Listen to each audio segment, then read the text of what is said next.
বসন্ত নয়, আমার দরজায় প্রথম কড়া নেড়েছিল অবহেলা। ভেবেছিলাম অনেকগুলো বর্ষা শেষে শরতের উষ্ণতা মিশে এলো বুঝি বসন্ত। দরজা খুলে দেখি আমাকে ভালোবেসে এসেছে অবহেলা।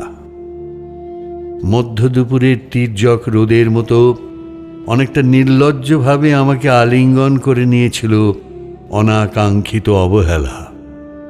আমি চারপাশে তাকিয়ে দেখেছিলাম আমার দিন দশায় কারো করুণা বা আরতি পেখম ছড়িয়ে আছে কি না।